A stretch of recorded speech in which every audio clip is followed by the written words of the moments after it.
The morning shift at the logistics office felt no different from the last 100 mornings.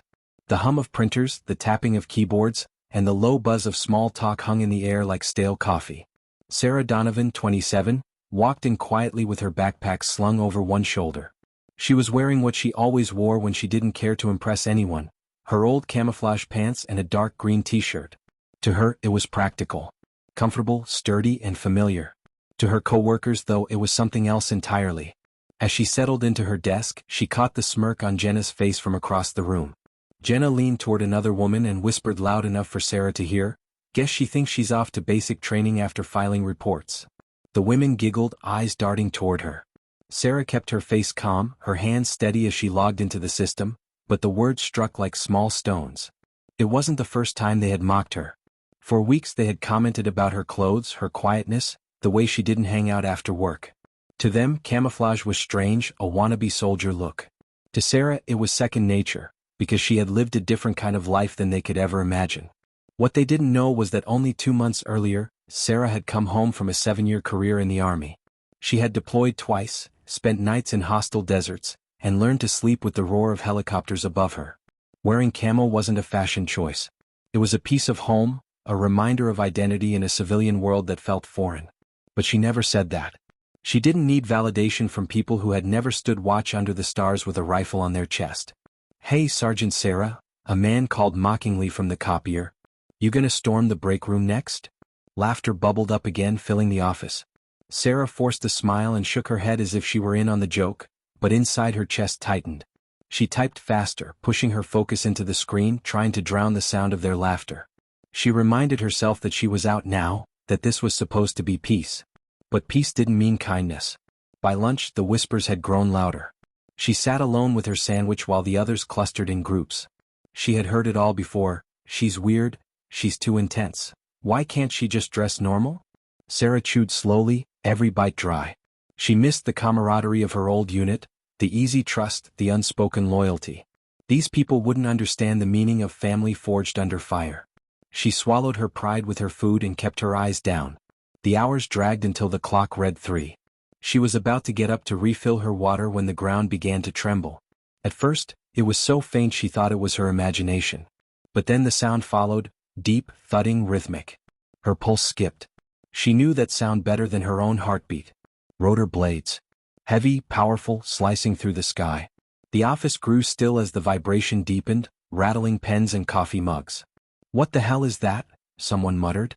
Chairs squeaked as people stood, pressing against the windows. Sarah rose slowly, her eyes narrowing. Outside the glass, the clear blue afternoon split apart as a Black Hawk helicopter descended over the parking lot, its blades whipping dust and papers into the air. Gasps erupted all around her. Phones were raised, mouths wide open. "Is that the Army? What's it doing here?" The noise was deafening now, the kind that shook your chest and made conversation impossible. The helicopter settled on its skids right on the asphalt, the company's carefully painted parking lines disappearing under the weight of steel. Through the storm of noise, Sarah stood frozen, her heart slamming with something fierce, recognition, pride, and a jolt of adrenaline she thought she had left behind. The side door of the Black Hawk slid open, and a crew chief leaned out, scanning the area. Then with a gloved hand he waved. Not at the crowd of gawkers pressed against the glass. Directly at her. The office turned in unison, every pair of eyes landing on Sarah. Confusion painted their faces. Jenna's jaw dropped. The man who had mocked her earlier whispered, "No way." Sarah's feet carried her forward without hesitation. Past the cubicles, past the whispers, through the double glass doors. The blast of rotor wash hit her like a wall as she stepped outside, her hair whipping around her face, her clothes tugged by the wind. Dust stung her eyes, but she kept walking, steady, unflinching. The crew chief pointed at her again, this time more urgent. "Come on," he mouthed through the noise. Sarah broke into a jog. The people inside the office plastered themselves against the glass, watching in stunned silence as she ducked low and approached the machine like she had done countless times before. With one practiced motion, the crew chief grabbed her arm and helped her inside. She climbed in, the familiar smell of fuel oil and hot metal washing over her like homecoming. The moment she strapped in, the world outside the helicopter felt like another universe. The rotors thundered, but inside she felt calm, centered. The crew chief grinned. "Figured you could use a ride, Staff Sergeant," he shouted over the noise.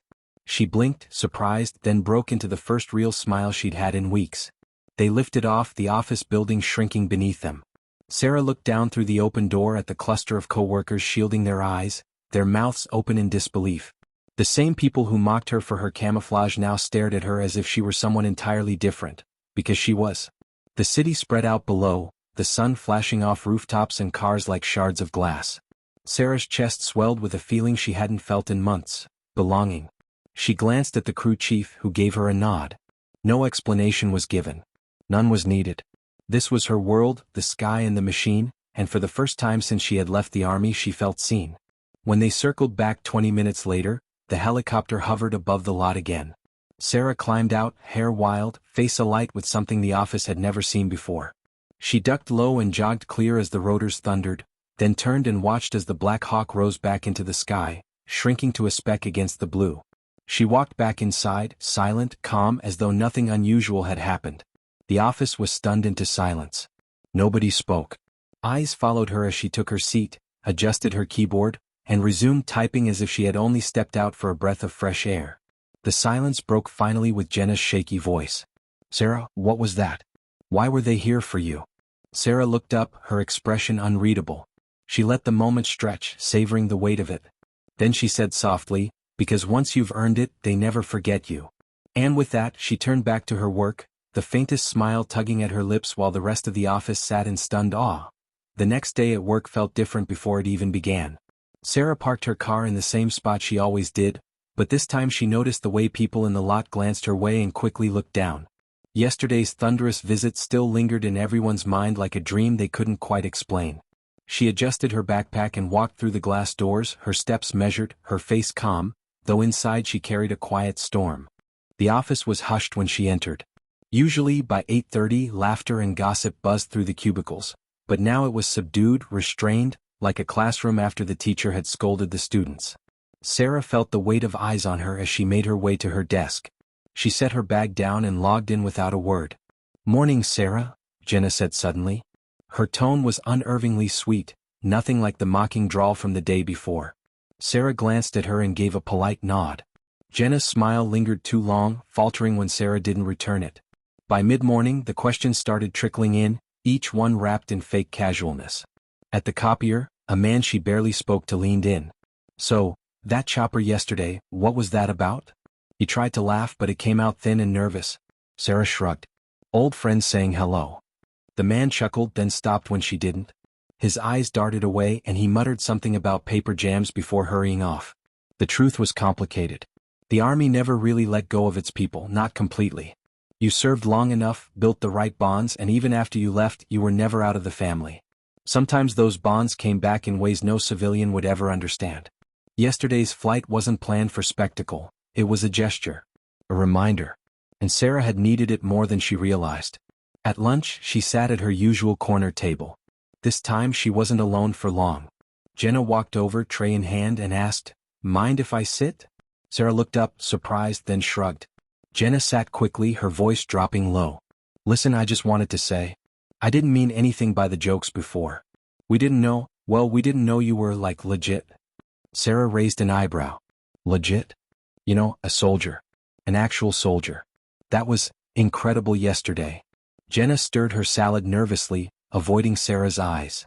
Sarah studied her for a long moment, then said evenly, "You shouldn't need a helicopter to respect someone." She picked up her sandwich and took a bite, ending the conversation. Jenna sat in silence, chastened. By the afternoon, the whispers in the office had changed. They weren't mocking anymore. They were curious, cautious, tinged with awe. She must have been special forces. "I heard she fought overseas. Maybe she's still active." Sarah ignored it all, her eyes fixed on her work, her fingers steady on the keyboard. She had lived long enough around rumors to know that silence was sometimes the sharpest weapon. When the day ended, Sarah left quickly, eager for the solitude of her small apartment. She changed into running clothes and hit the trail near the river, letting the steady rhythm of her feet and the cool evening air wash away the tension of the office.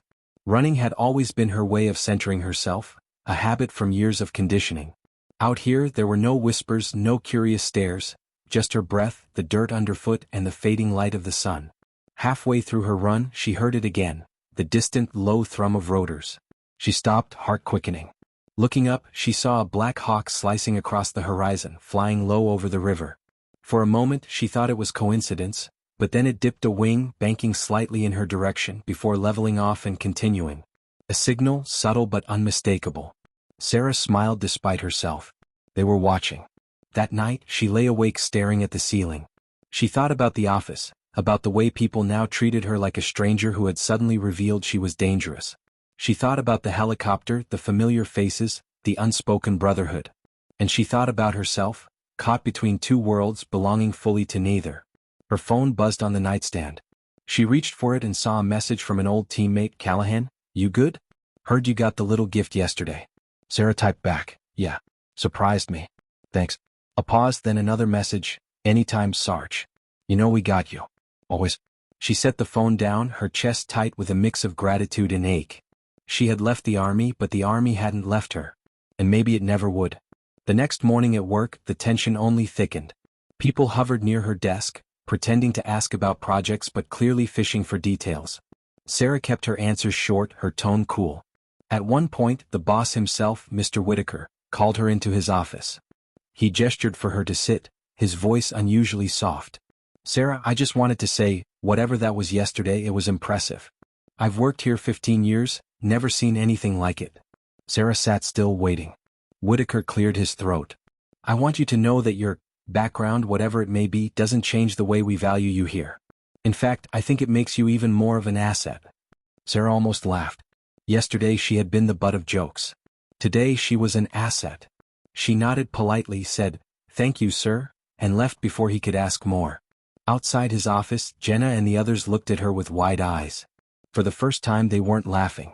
They were trying to understand. Trying to reconcile the quiet woman in camo pants with the soldier who could summon a Black Hawk out of the sky.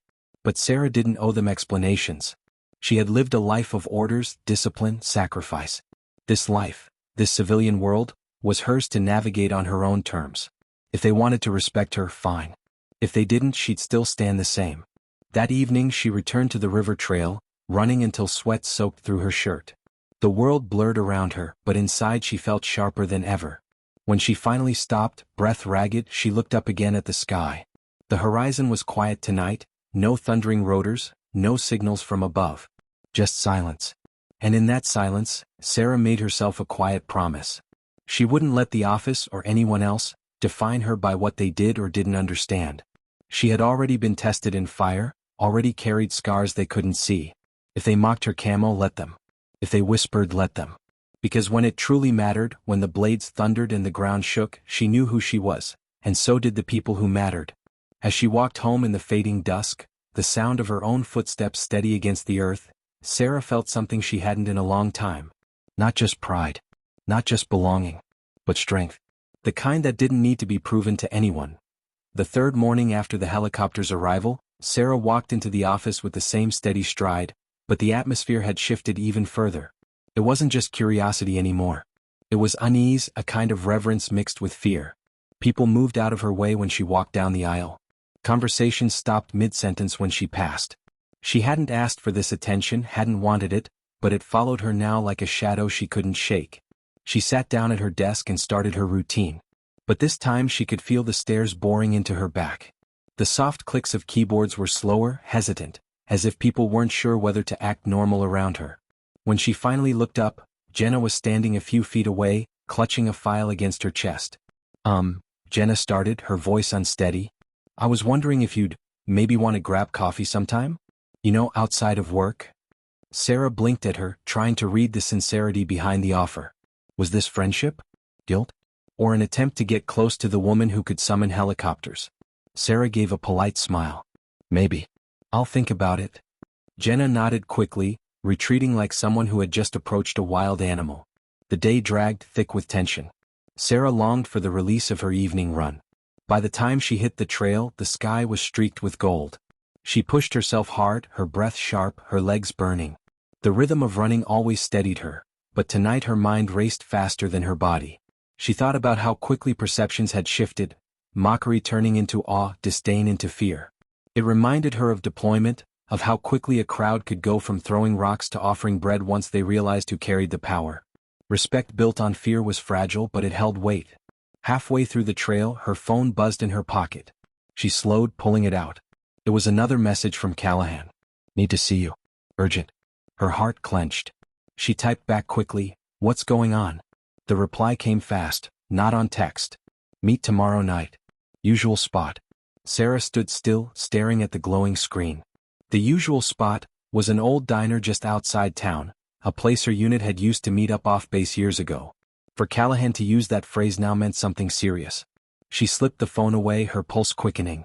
She started running again, but the piece of the trail was gone. Her mind churned with possibilities. The next evening she drove to the diner, nerves tight. She parked in the back lot and spotted Callahan's familiar truck. Inside, the diner was nearly empty, just a few locals hunched over coffee. Callahan sat in a booth near the back, his broad frame unmistakable. He looked older, harder, but his eyes lit up when he saw her. "Donovan," he greeted, sliding a cup of coffee across the table. "Callahan," she said, sitting down. "What's going on?" He leaned forward, lowering his voice. "You've been noticed? That chopper ride wasn't just a friendly hello. Word got around. Some people think you're wasted behind a desk." Sarah frowned. "I got out for a reason." "I know," he said quickly. "But listen, things are heating up. We've got contractors overseas pulling risky ops. They need people who can be trusted. You've still got clearance, you've still got the skills. They're asking about you." Sarah's stomach tightened. The hum of the diner faded under the weight of his words. "And you told them what?" "That I'd drop everything and go back." "I told them you'd think about it," Callahan admitted, his tone firm but apologetic. "Look, I wouldn't be here if it wasn't important. They don't reach out unless it matters." Sarah sat back, exhaling slowly. She thought about the office, the whispers, the shallow respect. She thought about the Black Hawk, about how alive she had felt stepping inside again. And she thought about the nights alone in her apartment, the sense of emptiness she tried to fill with running and silence. "I'm not making promises," she said finally. "That's all I needed to hear," Callahan replied. He slid a folded piece of paper across the table. "Details. Read it when you're ready. Burn it after." Sarah tucked it into her jacket, her pulse steady but strong. She finished her coffee in silence, then stood. "I'll think about it," she repeated. The drive home felt long, the city lights blurring through her windshield. She parked outside her apartment and sat in the dark car for a while, staring at the folded paper in her pocket. Finally, she pulled it out and opened it under the glow of the dashboard light. Inside was a time, a place, and a simple phrase: "Test of loyalty." The words echoed in her mind long after she went inside. The next morning at work, she was quieter than usual, her thoughts tangled in decisions she hadn't wanted to face again. Jenna tried small talk. Sarah brushed her off. By noon, the weight of the secret paper burned like a coal in her pocket. She wondered what her co-workers would think if they knew she was being courted back into the world they had mocked only days ago. By evening, she drove out to the address on the paper. It was an old warehouse on the edge of town, half forgotten, windows dark. She parked and sat in silence, her hands gripping the wheel. Then headlights appeared behind her and Callahan's truck pulled up. He stepped out, nodded once, and gestured for her to follow. Inside, the warehouse smelled of dust and oil. A group of men and women stood waiting, some she recognized from old days, others strangers. They wore civilian clothes, but their posture gave them away. Soldiers, contractors, warriors in disguise. One of them, a sharp-eyed woman with cropped hair, stepped forward. "Donovan. Heard a lot about you. Time to see if you still have it." She tossed Sarah a duffel bag. Inside were training weights, tactical gear, and a weapon. Sarah's hands closed around the grip of the pistol, and something inside her clicked back into place. "You walk away now, no questions asked," the woman said. "But if you stay, you're proving where you belong." Sarah looked around the warehouse, at the faces watching her, at Callahan's steady gaze. The noise of the office, the shallow laughter, the false respect. It all seemed a world away. She tightened her grip on the pistol and met the woman's eyes. "I'm not here to walk away," she said. The woman's mouth curved into a sharp smile. "Good. Let's begin." The warehouse came alive with movement as soon as Sarah made her choice. Someone dimmed the overhead lights and portable lamps cast long shadows across the cracked concrete floor. Targets were pulled out from the far wall, stacked crates became obstacles, and the sound of boots striking the ground echoed sharply. It felt like stepping back into a world she thought she had left behind, but instead of resisting, her body remembered. The cropped-haired woman barked orders. "Warm up. 10 minutes. Push, pull, climb." Sarah dropped the pistol into the duffel and hit the ground, knocking out push-ups with mechanical precision. Her muscles burned, but her mind was calm, focused. She moved to pull-ups, then rope climbs, every motion familiar, her body falling into rhythms carved by years of training. Around her, others grunted and strained, but Sarah barely noticed. The weight of office life slipped from her shoulders with every bead of sweat that hit the concrete. When the physical drills ended, they moved to tactical exercises. The crew split into pairs, weaving through mock obstacles with weapons drawn, calling out movements, covering angles. Sarah's partner, a lean man with a scar cutting across his jaw, gave her an appraising look when she slipped into position beside him. "Been a while?" he asked. "Doesn't feel like it," Sarah replied, her voice steady. Together they cleared the course, their movements sharp and fluid. By the time they finished, the scarred man gave her a nod of respect. The woman with cropped hair clapped her hands once, loud. "Not bad, Donovan. Seems you didn't forget." Sarah wiped sweat from her brow. "Wasn't planning on it." The woman smirked. "Good. Because if you stick with us, you won't get to forget again." Later, as the group packed up, Callahan lingered by her side. "You killed it out there," he said, his tone proud. Sarah slung the duffel over her shoulder. "Felt good. Too good." "That's the point," Callahan replied. "You can pretend all you want at that office, but you know this is where you belong." Sarah didn't answer. She drove home in silence, her mind turning circles. Back in her apartment, she dropped the duffel by the door and stared at it like it was an old ghost returned. Then she showered, letting the hot water wash away sweat and dust, but not the questions weighing on her. At work the next day she was sharper, more restless. Typing on the computer felt like dragging through mud. Every phone call, every spreadsheet seemed trivial. Her coworkers still watched her with that mix of fear and fascination, but she barely registered it. Her thoughts kept slipping back to the warehouse. The burn in her muscles, the pistol in her hand, the steady calm of moving like she was meant to. Around noon, Whitaker stopped by her desk again. "Donovan, a word?"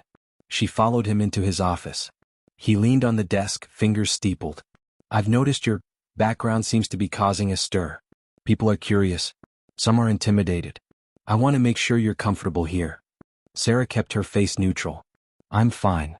Whitaker studied her, his eyes narrowing slightly. "Good. Because I like having people around who can handle pressure. You may be wasted behind spreadsheets. There could be other opportunities here. Management positions. Security roles." The suggestion hung heavy in the air. Sarah realized he wasn't just curious. He wanted to use her. The idea of being paraded as some kind of corporate soldier twisted her stomach.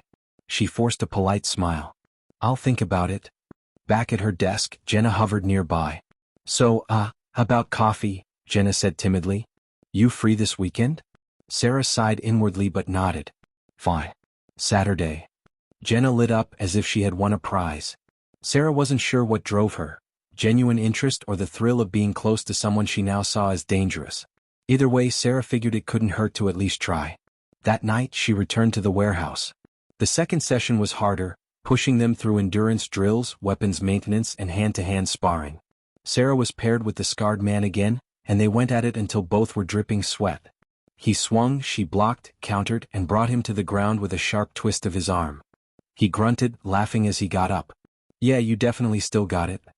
By the end of the night, the cropped-haired woman called them all together. "This isn't casual," she said firmly. "We're building a team for contracts that matter. We'll be called ghosts, we'll get no credit, but we'll know the difference we made. You're either in or you're out. Donovan, I want your answer next time." Sarah nodded. No excuses, no stalling. Next time she'd have to choose. On Saturday, she met Jenna at a coffee shop downtown. Jenna was all smiles, clearly trying to play the role of a friendly coworker. But Sarah saw the cracks, the nervous glances, the careful choice of words. Jenna was curious, hungry for stories. "So," Jenna said, leaning in, "were you like Special Forces? Or is that classified?" Sarah sipped her coffee slowly. "I was Army. That's all you need to know." Jenna pouted slightly but pressed on. "It's just, you're different now. Everyone sees it. People respect you." "Respect," Sarah repeated, almost to herself. Funny word. Yesterday they were mocking me for wearing camo. Today they're scared. That's not respect, it's fear. Jenna's eyes widened. "I'm not scared of you." Sarah smiled faintly. "Maybe not. But you should respect people before helicopters land for them." The conversation drifted to safer topics. but Sarah's mind stayed elsewhere. By the time she left, she knew she didn't belong in this world of coffee dates and office whispers. Her pulse still beat with the rhythm of rotor blades. That evening she drove back to the warehouse. Callahan was waiting, leaning against his truck. He studied her face and asked quietly, "You ready to choose?" Sarah looked past him at the warehouse door, where light spilled out and shadows moved within. She thought of the office, of the hollow respect, of the weight of pretending. She thought of the helicopter, the roar in her chest, the way her body had come alive again. "Yes," she said finally. "I'm in." Callahan's face broke into a grin. "Knew you would be." Inside, the cropped-haired woman clasped her hand firmly. "Welcome back, Donovan. From here on out you're one of us. No turning back." As the team gathered around, Sarah felt the air shift. This wasn't nostalgia anymore. This was commitment. A second life unfolding, hidden beneath the mask of her civilian job.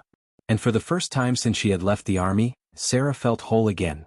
The days that followed blurred into a rhythm that felt both exhausting and exhilarating. By day, Sarah sat at her desk, surrounded by the hum of printers and the shallow chatter of co-workers. She typed reports, answered calls, and endured Jenna's attempts at small talk. By night, she disappeared into the warehouse, training until her muscles screamed and her lungs burned, sharpening the edge she thought she had lost. It was a double life, one she carried with quiet precision.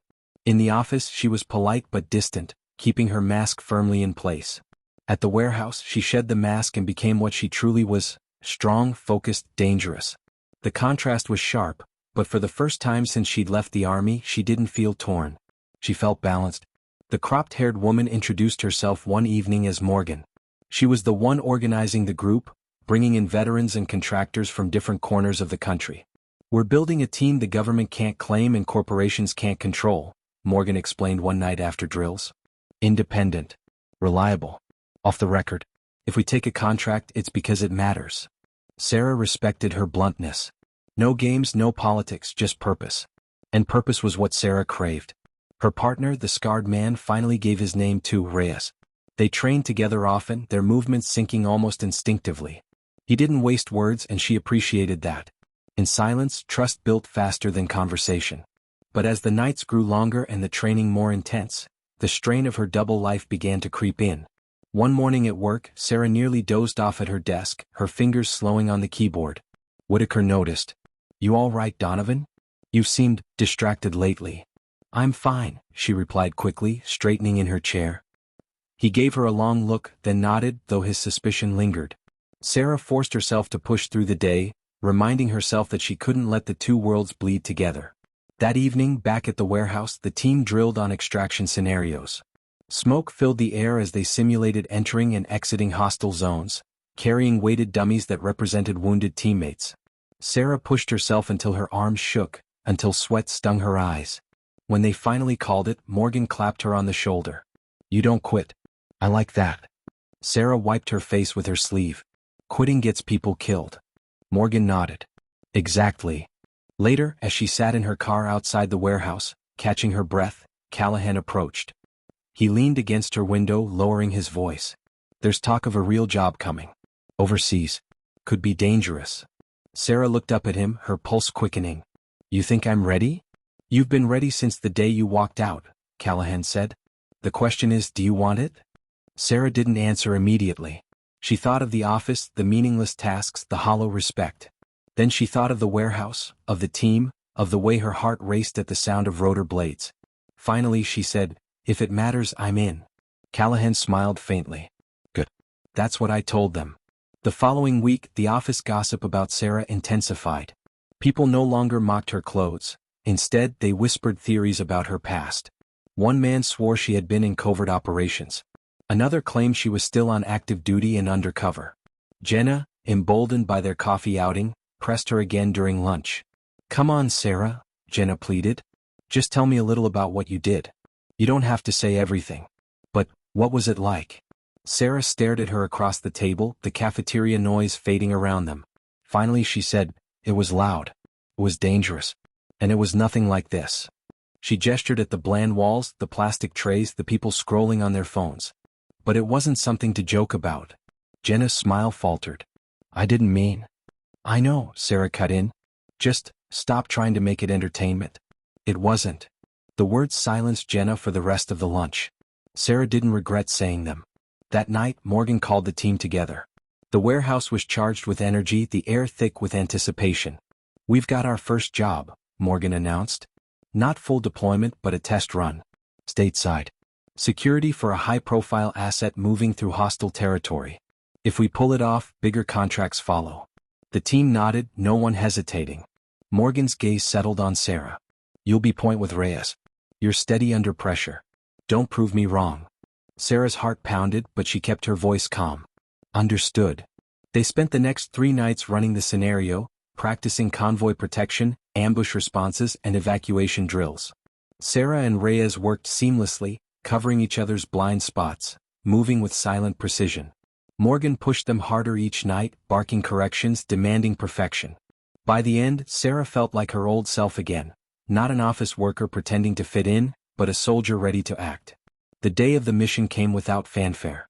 Sarah went to work as usual, wearing her camo pants, ignoring the stares. Nobody knew that when the clock struck 5, she wouldn't be going home. She slipped out quietly, drove across town, and met the team at a staging point. They moved under cover of night, black SUVs rolling down back roads. The asset was a government consultant with sensitive documents, traveling incognito. Sarah rode shotgun beside Reyes, scanning the dark tree lines as they drove. Her pulse thrummed, steady, focused. She was back in her element. Halfway through the route, headlights flared in the rearview mirror. A vehicle sped toward them, closing fast. Sarah's voice was sharp, commanding. "We've got company." Reyes accelerated and the convoy tightened. The pursuing vehicle swerved, trying to force them off the road. Sarah's hand went to her weapon, her mind clear, calm. "I've got this," she said, rolling down the window.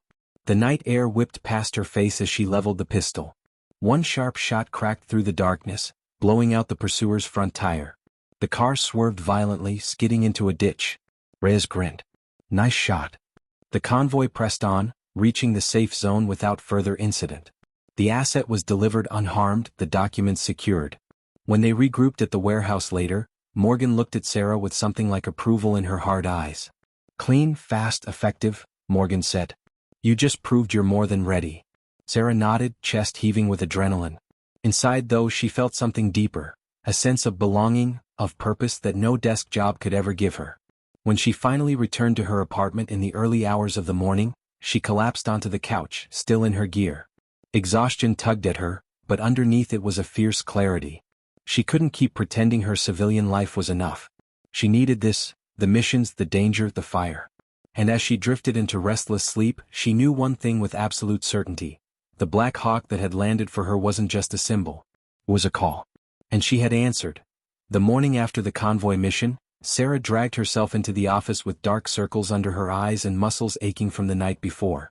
She had showered and changed, but the fatigue clung to her like smoke. The hum of fluorescent lights and the smell of burnt coffee felt almost unreal after what she had just lived through. Jenna noticed first. "You look exhausted," she whispered as Sarah sat down. "Rough night?" Sarah forced a thin smile. "Something like that." Jenna studied her as though trying to piece together a puzzle. The curiosity in her eyes was sharper now, more insistent. Sarah didn't like it. She turned her attention to the computer screen, burying herself in spreadsheets. But she could feel Jenna's gaze, lingering, calculating. By mid-morning, Sarah was called into Whitaker's office. He was seated at his desk, his usual calm demeanor tinged with concern. "Donovan, I've been keeping an eye on your performance. You're good at what you do, but lately, it feels like your head is somewhere else. You're tired. Distracted. Is something going on?" Sarah stiffened. "No, sir. Just adjusting to the routine." Whitaker leaned forward, his eyes narrowing slightly. "I respect privacy, but I can't have distractions affecting the team. If something is pulling your focus, you need to let me know." She kept her tone steady. "I promise it won't affect my work." He studied her for a moment longer, then nodded. "All right. But don't burn yourself out. You've got potential here if you choose to use it." Potential. The word echoed in her mind long after she returned to her desk. The office saw her as an asset in the corporate sense. Numbers, reports, efficiency. But in the warehouse, in the field, her potential meant survival, leadership, trust. The difference was stark. That night, she skipped the warehouse and tried to sleep early. Her body needed rest, but her mind refused to settle. The mission replayed in her thoughts. the tire exploding under her shot, Reyes's approving nod, Morgan's rare smile. It had been too long since she felt that alive. She realized she was hooked. The following evening she returned to the warehouse. The others greeted her with easy familiarity, as though she had always been one of them. Reyes tossed her a training rifle. "Hope you're rested. We're running close-quarters drills tonight." The drills were fast, brutal, relentless. Sarah moved through the mock house, clearing rooms, stacking on doors with Reyes at her shoulder. Their coordination was fluid now, a silent rhythm of trust. Morgan watched, arms crossed, occasionally barking corrections.